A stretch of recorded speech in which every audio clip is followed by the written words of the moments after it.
Isang malaking kaganapan ang yumanig sa mababang kapulungan ng Kongreso matapos formal na ideklara ng Korte Suprema ang pagpapatalsik kay House Speaker Martin Tambaluslos. Ayon sa inilabas na desisyon, napatunayang may mga irregularidad at paglabag sa batas na ginagawa si Tamba kaugnay ng paggamit ng pondo ng gobyerno dahilan upang siya ay tanggalin sa pwesto. Kasunod ng desisyon na ito, lumalabas na si Congressman Rodante Marcoleta ang napipisil na pumalit bilang bagong House Speaker.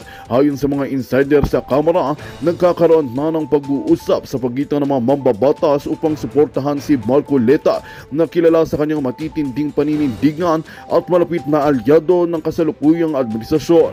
Wala pang pahayag si Tambaluslos sa kanyang pagkakatanggal, ngunit inaasahang harap siya sa media sa mga susunod na oras. Samantala, nagkakaroon na ng tensyon sa loob ng Kamara habang naghahanda ang mga mambabatas sa inaasahang pagbabago sa pamumuno. Patuloy naming tututukan ang kaganapang ito para sa mga kadagdagang detalye.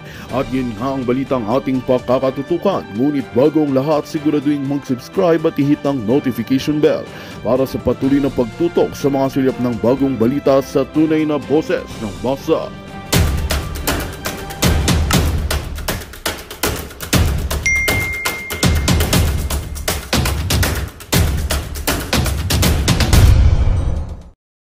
Po ang presyo ng mga bilihin. Naramdaman po ba ninyo? Naniniwala po ba kayo?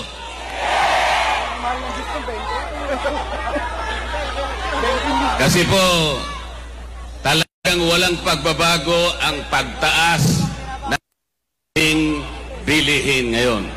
Lalong-lalo na po ang pagkain. Ang kinikita po ng mamamayang Pilipino, lalong-lalo na yung pangkaraniwang manggagawa, hindi na talaga maabot yung presyo ng bilihin. Kaya ngayon po, ang sinasabi ng mga surveys, 27% po ng ating mga mamamayan ang nakararamdam na po ng gutom. Totoo po yan. Napakataas na porsyento po yan. Halos 38 million na Pilipino ang apektado na nakakaramdam po ng gutom. Mabigat po yan. Wala ni isa mang padre de pamilya ang papayag na makita ang kanyang pamilya na gustong kumain, ngunit wala siyang makain. Ngunit, ang ating pamahalaan ay parang hindi niya pinapansin ang problemang ito. Ang katotohanan po, wala silang ginagawa para sa ganun ay ma-resolve ba natin ang problemang ito. Ang ginagawa po nila ay binibigyan po kayo ng ayuda. Marami pong ayuda yan. May AX, may AKAP, may TUPAD, may MAIP, at kung ano-ano pa. Ang halaga po niyan ay halos kulang-kulang sa 2 bilyong piso. Ngunit, ang dapat na nabibigyan po dyan, hindi bababa sa bilang na 27 million na may hirap na Pilipino. Hindi po ganun ang nangyayari. Sino po sa inyo ngayon, sa karamihan natin ngayon, ang nakatatanggap na regular ng ayuda? Sino po? Ang ayuda ngayon, ang pinakamabisang forma ng corruption.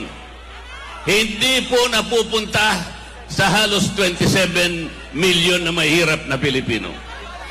Napupunta po sa bulsa ng ilan. Kaya po ang sinasabi ko, dahil nga pati nga presyo ng kuryente. Mura ba ang presyo ng kuryente ngayon? Ang sinasabi ko po sa mga kasama ko ngayon, kung kami po ay mapupunta lahat sa Senado, iisa lang po ang gagawin namin. Ito yung kauna-unahan. Ang sabi ko po sa kanila, at alam ko naman pumayag silang lahat, lahat po ng kumukonsumo na pamilya na 2,000 pababa, ililibre na po natin yon. Bakit po? Kapag ginawa natin yan, ang mabibiyayaan 27 million Pilipinos. Walang korupsyon sapagkat dire-diretsong pupunta sa inyo. Walang makakapagpasikat, walang magpapapogi. Akala mo sa kanila galing yung perang pinamimigay sa inyo. Hindi po totoo yun. Yun po ang gagawin natin. Madali po yun eh. Sa batas kasi ngayon, ang inililibre lang ay yung gumagasta ng 200 pesos. O isang araw lang na kuryente yun, tapos na. Paano yung ibang araw? Hindi 200 pesos, dapat 2,000 pesos para mabiyayaan ang 27 million na mahirap na Pilipino. Ganon dapat ang iniisip natin. Hindi kung ano-anong ayuda na. Sa kanila nagagaling yun. Sa kanila napupunta yun. Ngayon po ay gusto ko kayong pasalamatan. Sa kahuli-huli ang pagkakataon na nagkatipo ng PDP laban. Hanggang ngayon, nandito pa po kayo. Hindi nyo kami iniwanan. Hindi kayo bumitaw. Ito po ang kailangan natin, ipagsigawan natin sa kanilang lahat. Hindi na kayo dapat magpabudol. Bakit? Yung konting ayuda ba na ibibigay sa inyo, masisilaw na kayo? Yun na ba ang katapat ng serbisyong hinahanap ng Pilipino? Yun ba yung sagot para ibangon ang kahirapan ng isang pamilyang Pilipino? Hindi po sagot yan. Salamat po. Huwag kayong pabibili, huwag kayong palilinlang. Natatakot na po siya, kinakabahan na po silang lahat ngayon. Nagtatago na lang sila sa survey. Dalawa lang daw po ang mananalo o maring 3 sa PDP laban. Hindi po totoo yan. Nagtatago sila ron, kinakabahan sila. Pinipilit nilang ibaba kami lahat sa survey. Naniniwala ba kayo sa survey? Huwag kayong pabubudol. Ang ating bansa, ang isipin ninyo, ang kinabukasan ng ating bansa, ang katarungan, wala na pong rule of law, wala na due process. Tingnan po ninyo yung ginawa nila. Tatanggalin nila ang Vice President. Walang kasalanan ng Vice President. Hindi na nila pababalikin ng Pangulong Duterte kung sila lang ang masusunod. Papayag ba kayong lahat? Walang papayag niyan. Salamat po sa inyong lahat, sa inyong pagtangkilik. Salamat sa sambayan ng Pilipino na kumikilala sa katwiran, kumikilala sa katotohanan at katarungan. Dante Marcoleta, 38, kalibre 38. Pagbababarilin po natin ang mga problema ng ating bansa.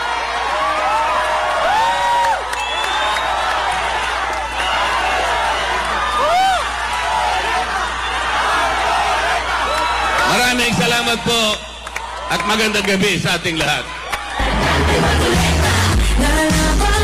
Maraming salamat po, Attorney Lata! Kaalaman sa paggogobyerno, kilala na po niya ang sistemang ito. Bawat sasabihin nito, namnamin natin. Hindi po personal ang sasabihin nito. Hindi. Ang sasabihin niya, lahat ng nakita niya. So, pwede ba nating sabihin parang whistleblower? Mga kababayan, ito na po ang ating susunod na kandidato, Attorney Vic Rodriguez! Meron ng isang tao Sa ating lahat, bago ko po ibigay ang aking mensahe sa ating ginagawang meeting de Banse, let me take this opportunity na pasalamatan kayong lahat. 2 araw mula ngayon ay tapos na ang kampanya. Kukunin ko ang pagkakataong ito, pasalamatan kayong lahat. Isang karangalang mangampanya kasama kayo. Isang malaking karangalan na ipaglaban kayo, mga mahal kong Pilipino. Isang malaking karangalan na ipaglaban ang kalayaan at soberanya ng ating bansa.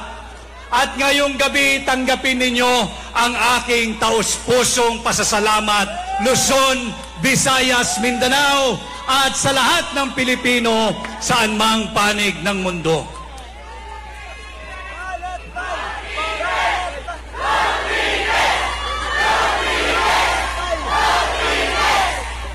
Ang ating pong bansa ay nakaharap sa maling direksyon. Maling direksyon ang tinatahak ng kasalukuyang administrasyon. At hindi natin maaasahan na tayo'y mapupunta at makakarating sa ating destinasyon kung mali ang ating tinatahak na landas. Isinuko ang ating soberanya.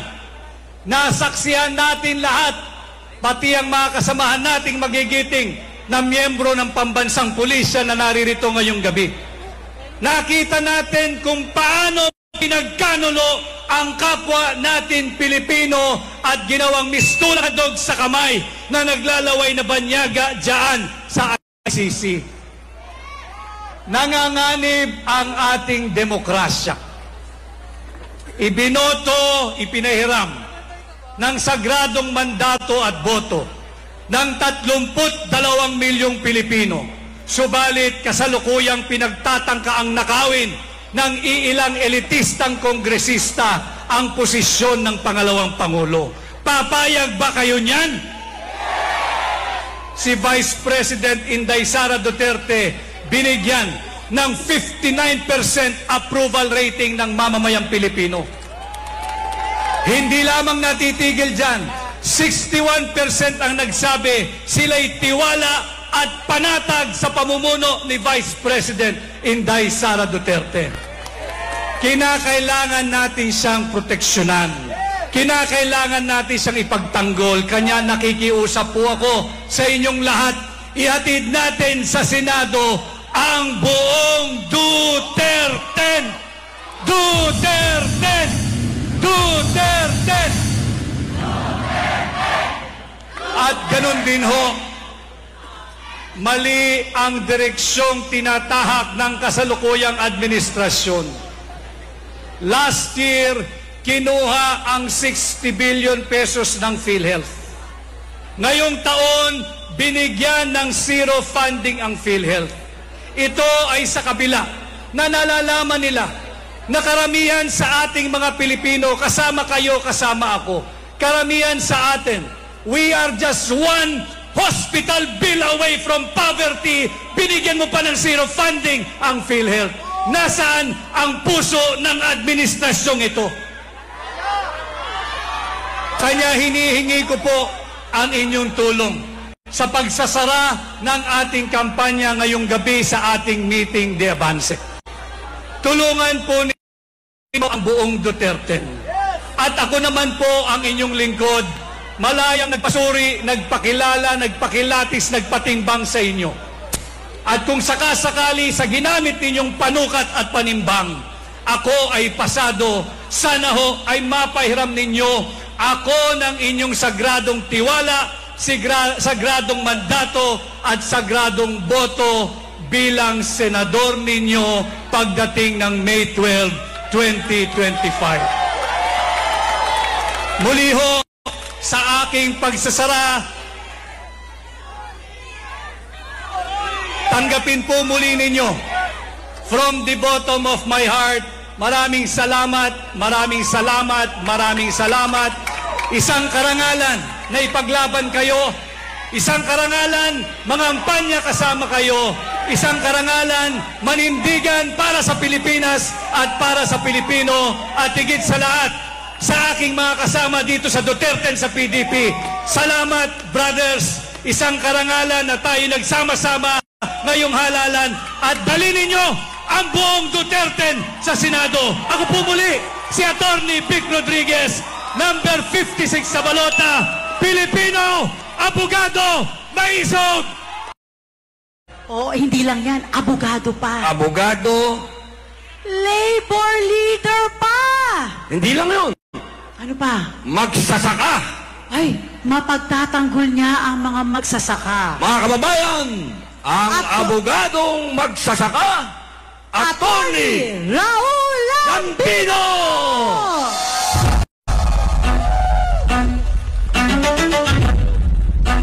Naimbag ka, Rabik! Ay amin! Mahusay na abogado to. Attorney Lambino. Lalo sa Attorney Raul Lambino. Attorney Raul Lambino. Attorney Raul Lambino. Attorney Raul Lambino, number 34, para sa Senado. Kaya Attorney Raul Lambino, walang butang na Pilipino. Naimbag nga rabi kada kaya amin nga kabagis pada-pada nga Ilocano. Masantos siya labit sigay namin. Kabalayan at Pangasinan. Maya pa bengi kay Kungan. Mayong gabi kaninyong tanan at magandang gabi po sa ating lahat. Ako po ay isang abogadong probinsyano at aking kinakatawan ang mahigit 50 milyong Pilipinong magsasaka. Alam ko po yung gawain ng isang magsasaka. Ginagawa ko na po yan magmula nung bata ko hanggang ngayon. Hindi tulad po ng iba na nagsasabing meron silang puso para sa mga magsasaka pero hindi man lang na nasubukan magbungkal ng lupa o kaya'y magpunta sa bukirin. Yan po yung aking buhay na ginagawa po ngayon. Kaya sa lahat po ng mga kapwa magsasaka sa buong Pilipinas, tayo po ang pinakamahirap na sektor sa buong Pilipinas. Ako po ang magiging boses po ninyo sa Senado. Mga kababayan, itong halalan na ito, 5 lang po ang dahilan kung bakit kailangang suportahan po natin ang Duterte. Nabanggit na po yung issue tungkol sa korupsyon. Nabanggit na rin po yung tungkol sa issue ng kalusugan. Nabanggit na rin po yung tungkol sa kinabukasan ng ating mga susunod na salinlahi. Meron ba kayong narinig doon sa mga kabilang kampo na tinutuligsan nila ang korupsyon? Wala. Wala kayong marinig sa kanila. Ang kanilang binabanggit ngayon na issue laban sa grupo ng Duterte, isang bagay na kinatatakutan ng lahat. Ano ito? Magkaroon ng giyera sa Pilipinas. Pero, ito alam ni Senator Bato, pinakamalaking problema ngayon sa Pilipinas ay ang seguridad ng ating bansa. Hindi dulot ng ibang bansa, kung hindi dulot ng teroristang komunista, CPP, NPA. Yan ang katotohanan. Libo-libong mga sundalo natin ang namatay at mga pulis dahil na rin sa teroristang grupo na ito. Pero anong nangyari? Nakipag-alyansa itong gobyernong ito sa mga teroristang CPP, NPA, NDF. Papayag ba tayo sa ganon? Tapos ang sasabihin nila, ito raw grupo ng Duterte pro-China. Pro-China ba tayo? Tayo ay pro-Pilipino, ayaw natin ang giyera. Pero yan ang kanilang binabanggit ngayon dahil walang silang mai-issue sa atin.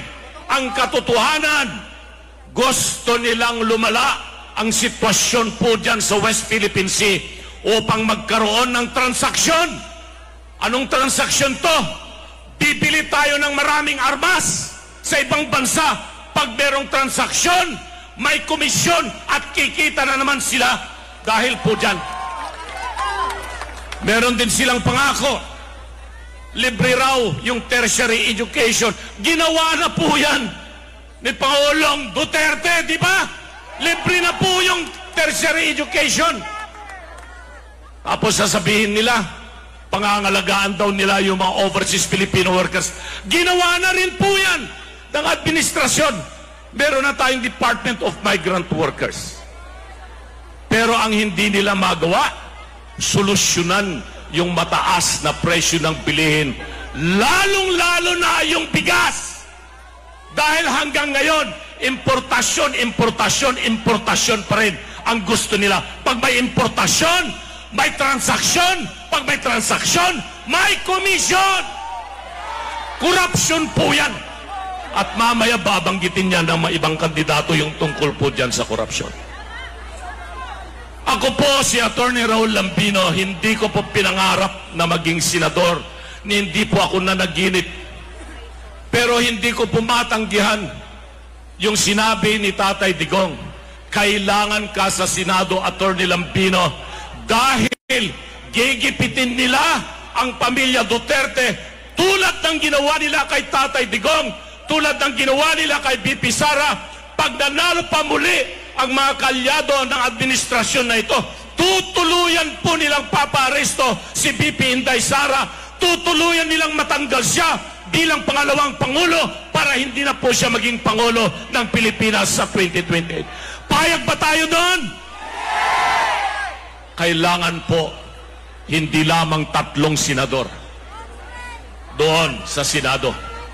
Kailangan natin itong 10 kandidato ng Duterte. Noong una, nag-umpisa lang sa 3 yung kandidato sana. Naging 6. Tapos naging 9, tapos naging 10. Meron pang gustong dumagdag na 4. Balaping 4 na ba? Pero sa kabila, ang yabang nila nung una, kami raw ay inutusan lang mag-deliver ng suka. Pero anong nangyari? Naglagas na yung kanilang mga kasama. Kulang na silang 12. 10 na lang yata sila o kaya 9 na lang yata. Ay mag-ialisan na po yan. Pero ang Duterte, buong buo dahil po sa inyong lahat. At huling pakiusap ko po sa inyo dahil alam ko lahat po kayo rito ay boboto sa Duterte. Hindi lamang po pagboto ang obligasyon po ninyo. Ikampanya po nyo kami sa lahat ng ating mga kababayan. Itong nalalabing 2 araw, importante pong manalo ang Duterte sa Senado. Maraming salamat. Mabuhay ang sambayanang Pilipino. Kaya to ni Ron Lambino. Maraming salamat po, Attorney Raul Lambino. Ngayon naman po, pakinggan natin ang awitin mula kay Mr. Wency Cornejo.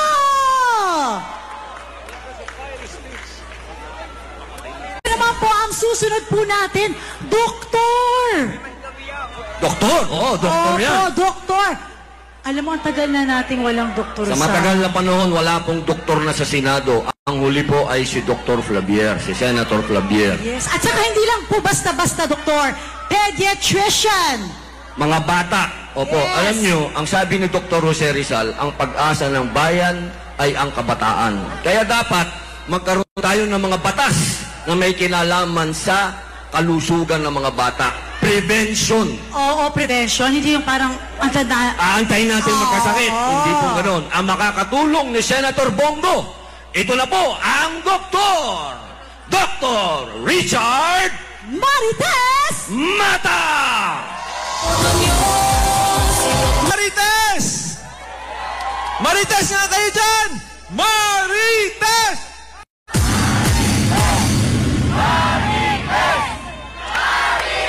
Salamat! Ako po ang representative ninyong lahat! Dahil mga Marites din kayo! Bakit naging Doc Marites ako? Dahil nga sa aking social media na 3 million na ngayon, kayo po ang nagbansag sa akin. Dahil nagle-lecture lang naman ako ng health, tapos may nakita akong showbiz na balita na may naghihiwalay, sinishare ko. Ang sabi ng follower ko, Doc, hindi ka lang doktor, Marites ka pa. Kaya naging Doc Marites. Ngayon, sa pagnilay-nilay ko, ang pangalan ko pala shortcut ng Marites. Mata, Richard, Tesoro. So, Marites. Kaya inangking ko na po dahil nasa birth certificate ko po na Marites ako. Calling ko po yun. Pero magiging good Samarites po tayo ng Senado. Agree ba? Unya na ang Elias, unya na. Tesoro ang aking middle name. Katulad po kami ng middle name ng ating #1 senator na si Senator Bong Tesoro Go. Palakpakan po natin. Siya po ay aking pamangkin. Anak po siya ng aking first cousin. Sabay po kaming lumaki. Nung si Tatay Digong ay mayor pa, si Kitty pag nagkakasakit, ako po'y pumupunta sa bahay. So ako po'y pediatrician ni Kitty Duterte. Nung si Senator Bongo po ay naging senador, ako po'y isa sa mga advisor. Ang galing-galing po ng mga projects ni Senator Bongo. Agree ba kayo? Pwede ba pag bubutuhin nyo si Senator Bongo, isalin nyo na lang din ako? Tsaka isalin nyo na din po ang Duterte? Ako po'y bilib na bilib po sa malasakit centers na gawa ni Senator Bongo. Ako po'y nasa private hospital. Napansin ko po, hindi po lahat ng na-admit sa private hospital ay mayayaman. Agree po ba? Ang problema, pag-uwi nila, ang laki ng billing nila. Kaya lang po ang Malasakit Center nasa public hospital. Agree ba kayo na lagyan ng Malasakit Center din ang private hospital? Alam nyo yung kaibigan ko sa Brazil, sabi niya, third world country lang ang Brazil, Doc. Pero pag na-admit kami, libre ang check-up, libre ang gamot, libre ang hospitalization. Bakit kaya ng third world country na Brazil, nasing hirap lang naman din tayo? Dahil hindi priority dito ang healthcare. Agree ba kayo? Priority ba ang healthcare kung babawasan ng 90 billion ang PhilHealth? Priority ba ang healthcare kung isi-zero sa budget ang PhilHealth? Priority ba ang healthcare kung next year na lang daw ibabalik yung 90 billion? Hindi priority. Alam nyo priority dito? Paano sila parating andyan? Bibigyan nila ng ayuda ang lahat ng tao para bubutohan sila. Bubutohan nyo ba sila? Alam nyo, 5,000, 5,000, 5,000, 5,000, 5,000. Ngayong gabi, ubos na. Ngayon, na-admit siya. Dapat sana yung 5,000 yung itulong nyo sa kanya. Correct ba? Agree ba kayo na hindi na tayo tatanggap ng ayuda, pero kung ma-admit tayo, libre? Agree? Bigyan din natin ng primary care. Ano yung primary care? Yung pagpa-check up kagad, libre. Yung gamot, libre. Ang nangyari ngayon, ayaw magpa-check up dahil mahal. Magpa-check up na, sira na ang kidney, kaya dialysis na. Agree ba? Kaya importante po ang kalusugan. Dahil po kahit mahirap lang tayo, kahit wala tayong pera, pero kung ang kalusugan natin ay covered ng gobyerno, ang pakiramdam natin ay mayaman tayo. Agree ba? Kaya, boboto ba kayo ng Duterte? Galit ba kayo na kinuha si Tatay Digong? Galit ba kayo na i-impeach si Inday Sara, VP Sara? Galit ba kayo na ang plano nila ay ipapakulong nila si VP Sara? So, ang galit nyo kung 10 over 10 ba yan? Baka 9/10 lang. Ipakita nyo ang galit nyo sa May 12. 10/10 ang galit natin. Huwag kayong pumili sa kanila. Kasi pag pumili ka ng isa, ibig sabihin, ay hindi pala sila galit talaga. Kasi pumili sila ng isa, pumili sila ng dalawa. Iba ito ngayon, hindi ito pasikatan ngayon. Ito ay future ninyo, future ng ating mga anak. Hindi ito panahon ng pa-cute-cute. May Elias ba kayo dyan? Elias, please. Sa Manila ako. Ang susunod naman po natin, progress ang dala. Pag-unlad. Oo. Itong susunod nating kandidato, napatunayan niya na kailangan napakadaling paunlarin ang isang organisasyon. Kung gagamitin sa tama ang pondo. Yes. Wala na pong dapat patunayan. Totoo. Hindi lang sa isang pastor. Yun, kilala bilang isang pastor. Isa siyang magaling na leader. Mga kababayan, Pastor Apollo Kibuloy!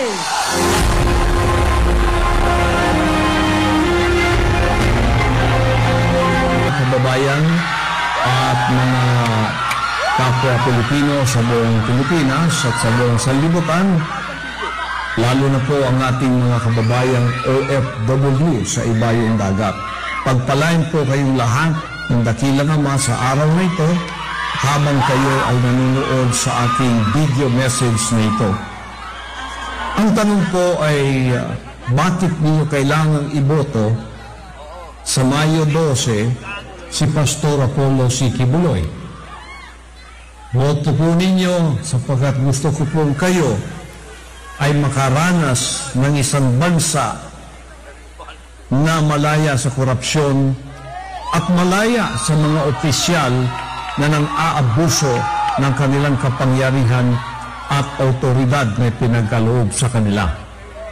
At aasahan po ninyo ang aking pangakong ito. Hindi po ako pwedeng kainin ng sistema, ng politika. Ako po'y narito para ayusin natin ang Pilipinas at ito'y ipalakad sa tamang daan ng pamamahala.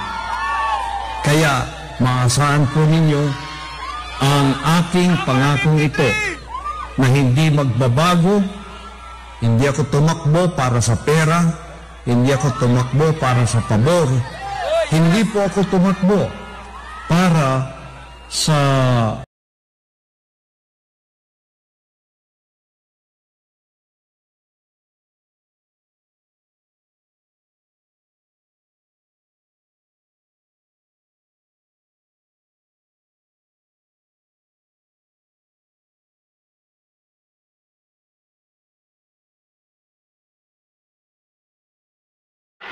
Magandang balita ang hatid namin sa inyo ngayong araw. Sa pagtatapos ng aming balitaan, nagbigay kami ng mga mahalagang impormasyon. Maraming salamat sa pagtutok at pagsuporta sa aming programa. Huwag kalimutang manatili sa mga susunod na araw para sa mga bagong balita at mga kwento na dapat nating abangan. Mula sa Boses ng Masa, magandang araw Pilipinas!